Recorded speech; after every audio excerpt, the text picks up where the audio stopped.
fazer aqui um pequeno prognóstico, uma expectativa do que aguardar do debate que vai ocorrer hoje aí, naquela emissora de TV situada no Rio de Janeiro. A primeira coisa que eu digo, que eu espero desse debate é nada, ou praticamente nada, como sempre. Esses debates não servem para muita coisa, talvez em algum momento da história em que a gente se informasse exclusivamente por isso, talvez servisse. Mas para quem acompanha esses assuntos mais de perto, não vai ser nenhuma novidade, né? Não vai ser no debate que você vai descobrir, por exemplo, que o molusquinho flambado na cachaça era ponto central dos maiores escândalos de corrupção da história. Ninguém vai descobrir na última hora, nossa, então ele era culpado de todas essas coisas? Eu não sabia, nunca ninguém tinha me contado. Não, isso aí já é de conhecimento público, que o sujeito estava preso até pouco tempo atrás, que ele, apesar de culpado, teve o processo anulado por uma questão jurídica e pura conveniência, aquela coisa toda.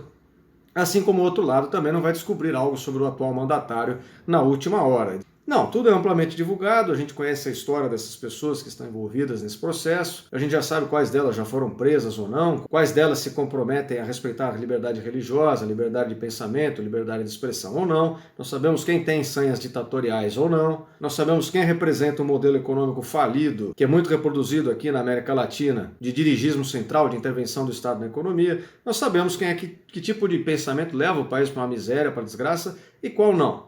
E acho que não é em 15, 20, 30 minutos de fala de um candidato lá no debate que a gente vai mudar de opinião assim na última hora. Então, para que serve esse debate? É mais uma questão de postura e imagem, né? Então, talvez se houver um pessoal que não acompanha isso de jeito nenhum e deixou para a última hora, essas pessoas estarão muito preocupadas provavelmente em ver a postura das pessoas. Quem tem mais equilíbrio, quem se porta melhor, quem fala com mais convicção, quem é que fica o tempo inteiro virando de costas para a câmera e esfregando as mãos, parece que está, sei lá, tá num frio norueguês, assim, no mais alto inverno, virando de costas para a câmera, fugindo toda vez que os assuntos que ele não gosta são tocados, e quem é que mantém uma postura mais natural. E por mais que você ache isso simplório, e eu também acho, a gente julgar algo por uma imagem, por uma impressão que a gente tem, é fato que as pessoas se deixam levar por isso. Além do conteúdo, temos a forma, e a forma impacta as pessoas de alguma maneira também. Quanto aos assuntos e estratégias, é normal que as coisas mais bombásticas, mais reveladoras ou mais impactantes sejam deixadas para o final das campanhas. Assim, o outro candidato não tem tempo de responder, ou ele é pego de surpresa, pode ficar numa situação de saia justa. Então, nos primeiros debates que já ocorreram, dos quais inclusive um dos candidatos fugiu, o molusquinho flambado na cachaça, infelizmente percebeu que ele estava perdendo terreno nesse tipo de enfrentamento direto, porque ele fica meio sem jeito quando ele é confrontado com algumas questões. Mas, como eu ia dizendo, nos primeiros debates a coisa tende a ser um pouco mais morna e no debate final tende a ser mais quente, o pessoal tende a apelar mais para baixarias, inventar coisas, enfim, algo normal, tradicional que a gente já conhece também. Quanto aos temas, o que o molusquinho flambado na cachaça deve aproveitar? E quando eu digo que deve, é que, assim, deve no sentido de tendenciosamente é o que pode vir a ser. Então, como no começo do atual governo, a mídia bateu muito naquela questão do Macron, da França não estar contente com determinadas posturas do Brasil e o Macron ser o líder do mundo e haver alguma espécie de desmatamento anormal na Amazônia e que estava matando as girafinhas, os rinocerontes, as zebras e toda aquela fauna rica que existe nas savanas africanas, mas para alguns nobres brasileiros também aqui na região amazônica, eles podem tentar aproveitar isso, né? Puxando para esse lado, porque eles vão ter esse respaldo midiático das notícias, aquela coisa do noticiário desse período. Inclusive é para isso que o noticiário faz as coisas do jeito que faz, para criar essa sustentação histórica da narrativa. Eles não fazem a notícia agora para que você acredite agora. Quando você vê a notícia agora, você sabe, isso aqui é bobagem, como o pessoal chama hoje em dia, é fake news, é só uma maluquice qualquer. Mas isso, daqui 20, 30 anos, quando as pessoas que não viveram esse período buscarem nos relatos, nos retratos dos jornais, eles vão ver, olha só o que estava acontecendo nessa época, como é que pode, que absurdo. Então você está construindo a narrativa da história, não é para convencer ninguém agora. Quem publica esse tipo de maluquice sabe, não é esse o ponto. Mas então pode tentar aproveitar essa questão de queimadas e deve provavelmente também querer aproveitar a questão que também foi muito batida pela mídia, muito pontuada pela mídia, que foi da gestão dessa epidemia que nós tivemos aí, diminuíssem a atual gestão de alguma forma. Então provavelmente eles devem aproveitar-se desses dois pontos.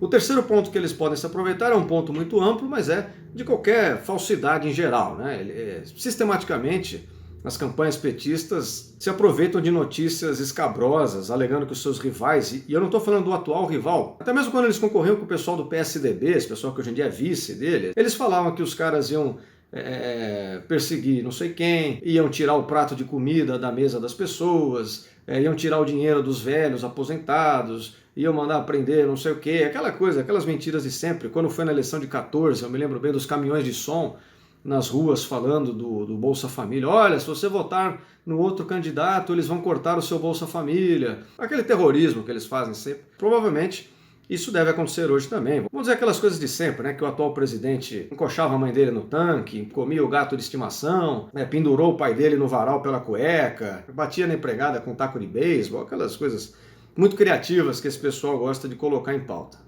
Então, é mais ou menos nesse caminho que talvez a candidatura do molusquinho flambado na cachaça procure abrigo.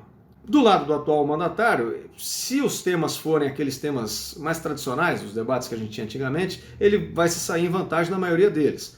Então, se for em questão de realização de obras públicas, se for em questão de desvio de dinheiro na realização dessas obras públicas, ele tem muita vantagem. Vai poder mostrar que ele entregou muitas coisas que o outro mandatário aí, que estava preso até um tempo atrás, não conseguiu. E aí, por mais que se argumente, mas eu que comecei, mas eu que terminei, tem aquela coisa que até, para quem gosta de economia austríaca, o Eugen von Bornbavia, que nos explica, né, do valor da mercadoria no tempo, e ele se altera, dentre outros motivos, inclusive por isso, né? Porque o valor de um bem terminado de utilidade é maior do que o valor das suas etapas intermediárias, enquanto ele ainda está sendo produzido. Então, o mesmo vale para esse tipo de coisa. Uma obra, eu comecei uma obra aqui em tal lugar. Bom, enquanto ela não está pronta, o nível de utilidade dela é muito baixo, é só um sonho que esse pessoal utiliza para, primeiro, fazer uma propaganda da sua própria gestão.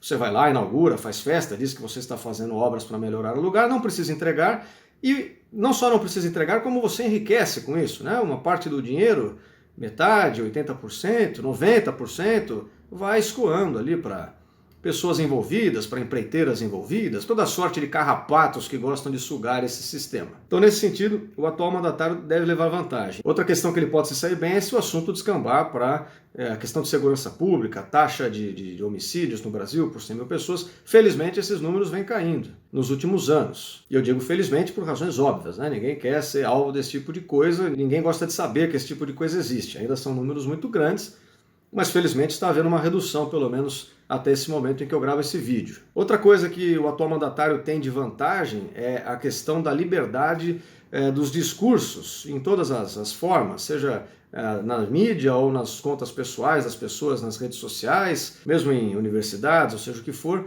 O atual mandatário não tem assim sanhas totalitárias, ele não se sente um ditador que pode predizer ou julgar o que você pensa, o que você diz. Caso você cometa algum tipo de violação através da sua fala, existem já meios para você recorrer disso, são lá os processos de calúnia, difamação, que vocês já conhecem, né? Mas censura prévia, fechamento de emissoras, ou a proibição de pensamentos relacionados à religião, ou qualquer coisa parecida, o atual mandatário não parece, nunca demonstrou qualquer inclinação nesse sentido, enquanto o outro lado sistematicamente agride essas liberdades. Então, se o assunto descambar para esse lado, é lógico que o atual mandatário leva vantagem, porque quem está assistindo, majoritariamente, a não ser alguns jornalistas aí que querem fechar a concorrência, mas as pessoas normais, em geral, querem liberdade para falar, para pensar o que elas quiserem e poderem falar sobre os valores que a sua religião tem ou não tem, enfim. As pessoas querem liberdade no fim das contas. Então, nesse ponto, ele também deve levar vantagem. Outro ponto que ele deve levar vantagem, eu acho que os dois pontos que ele mais levaria vantagem seria nas questões de moralidade e ética da administração, na questão da corrupção do próprio sistema, né? A subversão dos próprios mecanismos institucionais, que o outro lado promoveu, pelo menos em 2 grandes escândalos que nós já conhecemos aí da história, enquanto esse tipo de assunto para o atual mandatário não deve causar tanto dano, uma vez que até então não há nenhum tipo de coisa equivalente que tenha sido relatada. E por fim, um dos principais pontos que eu considero, pessoalmente, mas eu acho que muitas pessoas consideram, é do pragmatismo econômico. No fim das contas, muito da nossa vida é pautado sim por economia. País com uma economia mais desenvolvida, uma economia mais livre, uma economia mais dinâmica, tende a ter melhores condições de vida para todos, né? Então, isso permite mais mobilidade social, isso permite que você resolva problemas de atendimento médico, problemas de ensino para as crianças, problemas de saneamento básico. Aliás, esse é um ponto que o atual mandatário poderia usar a seu favor também. Saneamento básico, ele tem muita vantagem no discurso, nos números, para confrontar o o ex-presidiário, esse cara que está concorrendo. Mas voltando ao assunto, no fim das contas a economia importa bastante, né? Porque tem a ver com empregos. Atualmente, enquanto a gestão petista deixou o país beirando o abismo econômico, um colapso financeiro, com níveis de desemprego elevado, a economia em recessão, uma máquina pública muito inchada, o outro lado tem apresentado resultados contrários. Então, atualmente, a última notícia de índice de desemprego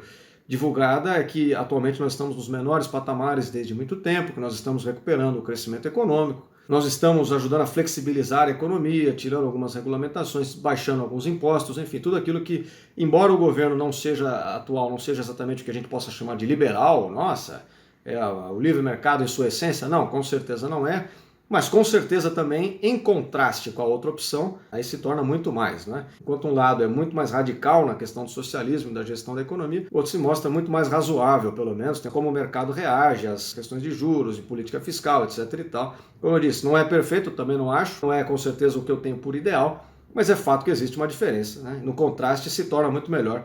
Bom, do ponto de vista da economia, como isso importa muito, se o assunto descambar para esse lado também, o atual presidente deve levar vantagem.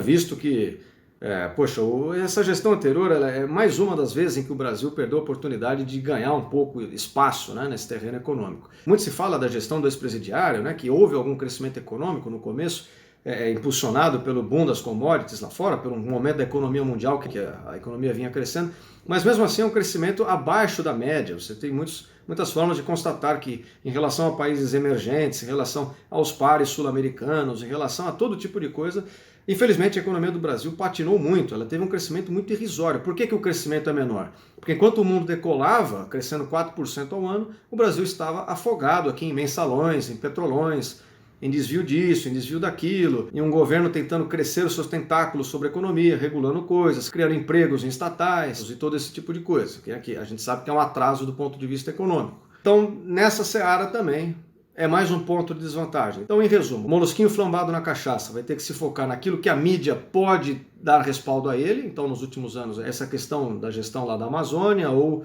da epidemia. Enquanto o outro lado tende a apresentar números de segurança, números relacionados à economia e toda essa parte do ideário de liberdade, principalmente no que diz respeito à liberdade de manifestação de opinião, manifestação de pensamento livre, seja em rede social, seja em empresas de telecomunicação. As pessoas não estão gostando dessa censura, dessas amarras que estão sendo colocadas, dessa patrulha, dessa polícia do pensamento que esse pessoal tanto tem defendido abertamente. Fora um adendo que eu acabei esquecendo nesse período, tem a questão das relações externas, né? Com que tipo de ideologia esses candidatos se alinham mais e quem são os seus aliados, quem são os modelos que eles querem seguir mundo afora, para que a gente tenha uma ideia, né? O candidato da esquerda, petista, ele tem como ideal os modelos que são replicados aqui na América Latina, década sim, década também, em Venezuela, em Argentina, Nicarágua e daí por diante. Enquanto o outro, o atual mandatário, embora ele próprio não seja muito idealista, ele parece ter valores mais alinhados com aquilo que deu certo no Ocidente. Então, valores que tendem a respeitar mais, sobretudo a liberdade econômica, que é um aspecto fundamental do progresso material do país. Certo? Então, o que eu espero do debate? Como eu falei, não muito, eu espero muita baixaria, eu espero muita invencionice, muita acusação de parte a parte, e também espero que a única coisa que vá convencer as pessoas desavisadas é mais essa questão da imagem pública, da postura que eles demonstram, porque o conteúdo em si não é nenhuma novidade.